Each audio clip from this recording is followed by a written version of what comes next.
Hi, everybody. It's Victoria here from Outdoor-Classrooms.com. I'm thrilled that you are here and joining us and kind of can't wait to get started today. We have something a little bit different than what we've been talking about. I've had still getting a lot of questions about how to get started. Where do I get started? And twofold, I've had a lot of folks that have been purchasing the Seeds of Inspiration for Outdoor Learning. So we're going to play with this card deck a little bit today. But first, before we get started, I want to pedal back a little bit. If you don't know, a little bit of my story and how I came to the 4 types of gardens. I just want to sort of share that story very briefly, so you will have some foundation of how actually this card deck came to be. So I've always been an educator. I've been in the world of education for over 20 years, working with adults, working with preschoolers, working with after-school programs, mixing it up with the elders and children and creating dance programs. So I've been teaching for years. But it really wasn't until I was a parent that I had the opportunity to help spearhead the outdoor classroom at my children's elementary school. It was actually my idea, along with a friend Diane's idea, where we we can beg for forgiveness type of thing. So we spearheaded this garden, and it was an incredible experience. So I found myself at that point in time really diving into this world and wanting to know more. And so what I ended up doing was I started doing all this research in terms of really looking at edible gardens and wildlife gardens. So I found that there were all these different types of camps. So, and that came up with the 4 types of gardens. So there's one camp was the edible gardens. Many at that point, this is over 15 years ago. A lot of this was out in California, the edible gardens. So I called that the gardens that feed. And then there was a whole nother camp that was, they were working with the wildlife and creating pollinator gardens and finding different ways to really certify wildlife habitats. And they were completely separate. So they were I call them the gardens that attract wildlife. And the third one was, I was very curious about these mud kitchens that I kept seeing, and water walls, and all these kind of very alphabet gardens and rock gardens, and these really neat gardens. So I called those gardens as outdoor learning stations. So very much parallel to what a preschool indoor classroom might look like, and transferring that into the outdoor classroom. And then there was a 4th component, and I felt like there were really a lot of people out there that were just gardening for the sake of its own art and beauty. They were creating, planting flat picking gardens, flowers, and adding sculpture, and they were actually doing art outside. So the fourth garden is gardens as art and beauty. So with that, I started playing around and really looking at different gardens. And so I had such fun with that, and really wanted to feel, and this is the card deck, that they were, I wanted to sort of see what I'm always still doing that. So really learning what other programs are doing, and how they're doing it, what they're doing, and so on and so forth. So I started, wherever I was always seeking out the children's gardens and outdoor classrooms, and I was starting to take pictures and so on and so forth. So with all the pictures that I found, people would send me pictures. I started putting this deck together. And it was sort of, again, they were not like, this is the way it should be done. And I think starting an outdoor classroom is really just asking yourself what inspires you, and really looking at sort of seeds of inspiration. So with each card is a picture. And that picture is just a little blip of a picture of someone's outdoor classroom somewhere. And on the back of the card, we have we have one main card for each garden type that describes that different type, that garden. So this is the blues are the gardens that as our outdoor learning stations. And so all the blues, let's see if I can show you this. So you can see that they're all color coded.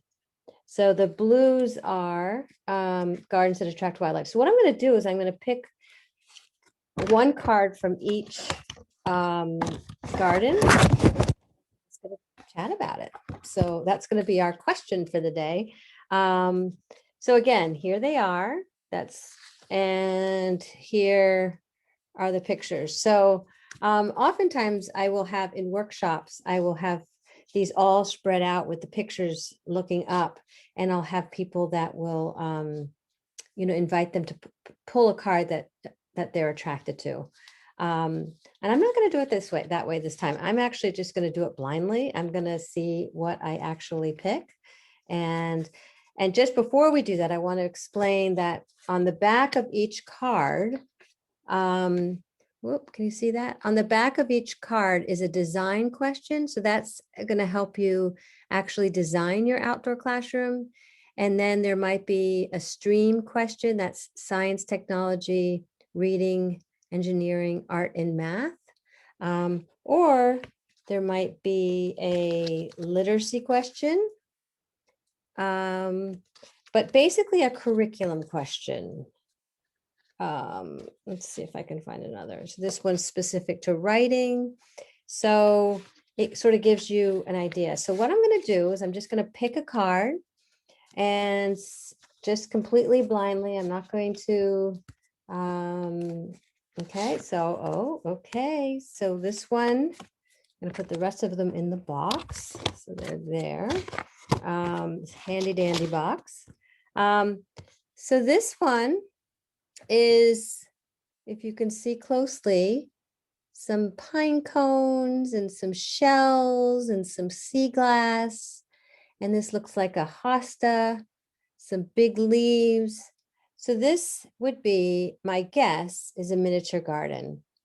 So the design question is asking what natural materials can you add to a miniature garden? So really thinking about nature's loose parts, and this can be a whole workshop with, and I think I do have a workshop just on loose parts.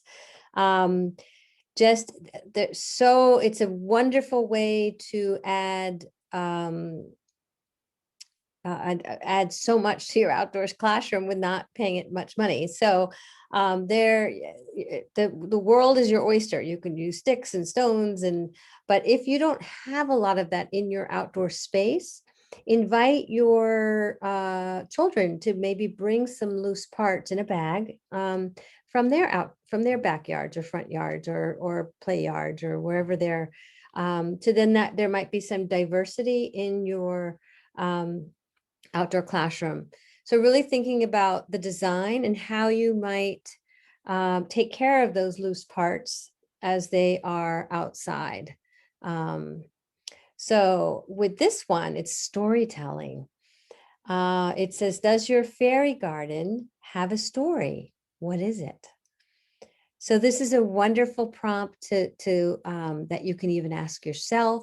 It's a wonderful prompt to ask children. If the children are very young, it's a wonderful way where you can be a scribe and extend sort of very simple activity, a very simple activity into a whole storytelling. So that child can then share that story and so on and so forth. So these are the types of things that we talk about in the third phase of our phase 3, which is teaching and learning outdoors, in our outdoor teaching boot camp, which is going to be coming up soon in October. And we are going to also, we talk a lot about kind of troubleshooting different ideas, getting at different ideas, activity ideas to fill our toolbox in the circle, which is our membership community. So just a wonderful, fabulous, and also fun to see what other people are doing. So are you ready for the next ones? The next one is yellow. And I'm just gonna make sure I get all the yellows. Okay, so as you can see, we've got yellows, one of my favorites, sort of like a gold. I just love that. And this is Gardens for Art and Beauty. So these are gardens, again, from all over the place. I think this is a garden where we were in California. It was a beautiful garden. This was just a garden. I think this was when the children's garden in Ithaca, New York. This is I think this is even my mother's garden in Bethesda, Maryland. This is the children's garden at in Long Hill and here in Beverly, Massachusetts. So it goes on and on. There's tons and tons of, but again, they're just offerings. They're just seeds of inspiration. So I'm going to pick one card today, and I'm going to sort of close my eyes, not look at the pictures actually, and see which one I get. So what did I get? Oh, so this one is very special. So this is from the children's garden up at St. Michael's, the teaching gardens at St. Michael's College. They do a phenomenal job. So in our circle membership, our outdoor classroom circle membership, it's called The Circle. The folks up there did an incredible interview. So each month we offer a tour and talk. It's kind of like an interview of an outdoor classroom. So you get to see what other folks are doing. And they just did a great job. So this is them.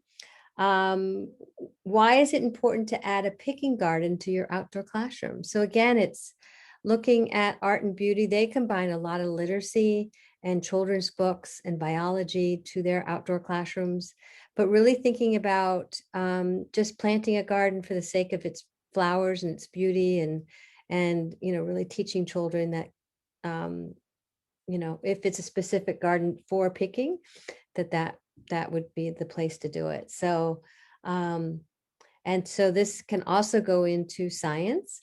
What is the life cycle of a flowering plant? So there's a huge, I won't go into it all now, but it's wonderful. Just a prompt to get you thinking about all the different types of things that you can do in a garden for art and beauty. So again, fabulous, fabulous garden up there.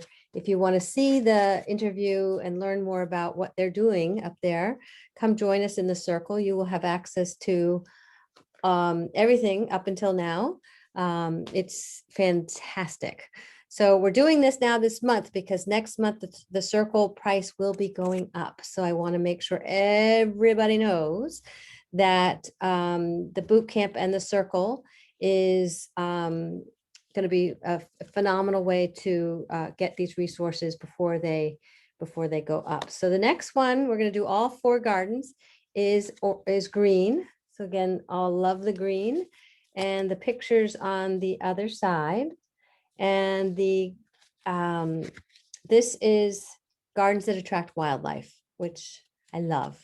So again, I'll just show you a few pictures. Little froggy there, so really can talk about how he's camouflaged and then all that vocabulary. Can talk about math and symmetry with just the beauty of spiders. So on and on and on. So I'm going to pick a card at random. I'm going to do it this way. And so here they are. And I'm going to pick this one, see what it gets. Oh, this is one of my favorites. So I'm a little obsessed with logs. I think it's incredibly magical to really watch the decomposition process, and love adding this element to an outdoor classroom because it's just so simple. So anyway, how can you make a log into an outdoor learning station? So again, if you've met Seed of Inspiration and thinking, what can you do? And all that, what's underneath the log, what's on top of the log. So a lot of different prompt questions for that. Making a decomposition center, really using that language.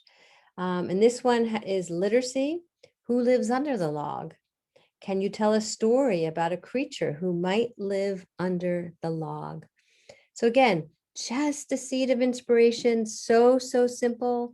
Being able to share this picture with your children and then be able to read the question to them, and then take questions. And again, that seed of inspiration might be done at a circle time, and then you might kind of wander off to the woods, or if you have a log in your outdoor space, that type of thing. So lots of possibilities for logs.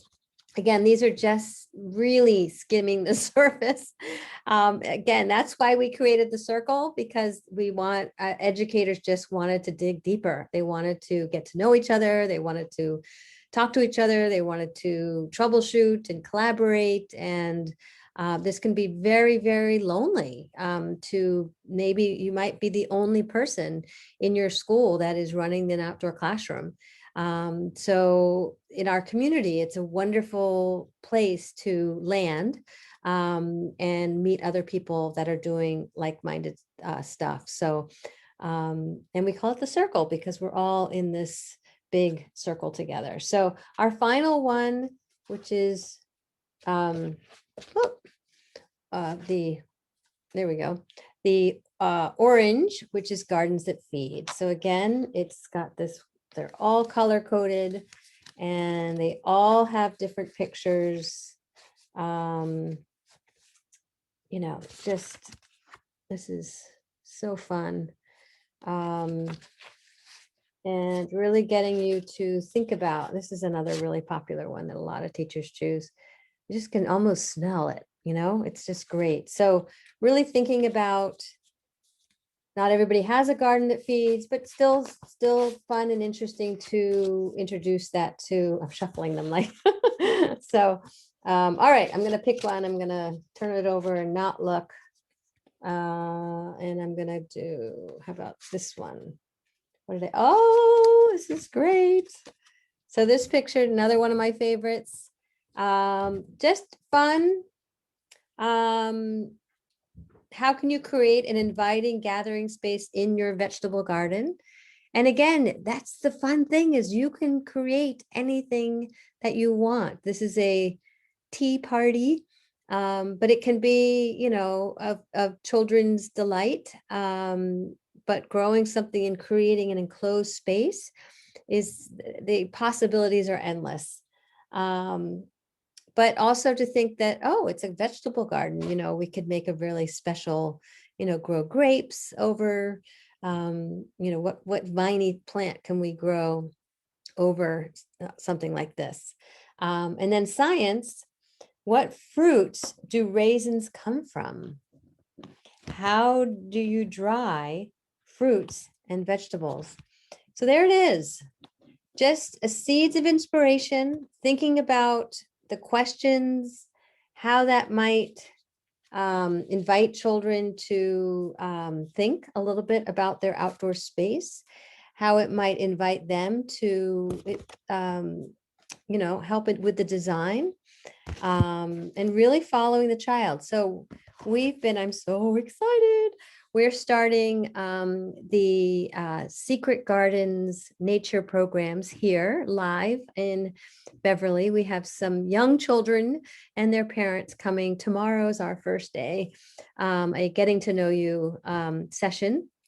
And it's been such a joy to be out in the yard and preparing the spaces, and and I wanted to share this quickly because it's as if really listening to the space in terms of, you might hear, it's going to sound crazy, but whispers in terms of what that space wants to become. So I created a whole little, the whole concept of my outdoor spaces is sort of secret garden. So I'm trying to create these these places where children like are tucked into trees and so on and so forth. So that they can do a variety of different activities. So if you want to learn more about that, please come on over to the circle. I'll be sharing every step of the way over there. It's just, I'm over the moon excited about that new adventure. So thank you for joining us. Oh, here's my tea. Love my mug today, my bird mug. And so I just want to thank you. Thank you for everything that you're doing. If you're interested in the Seeds of Inspiration card deck, hop on over to Outdoor-Classrooms.com. It's a great card deck that you can not only use with staff, you can use with your children, you can use with your family, you can pull a card for the day. There's so many different ways to use it. But if you're looking for a good way to get started, this is a really fun hands-on resource that will help you. So I call it the best card deck yet ever in outdoor classrooms. So again, Seeds of Inspiration for Outdoor Learning. Hop on over to the Outdoor-Classrooms.com and learn more about it. Talk to you soon. Bye.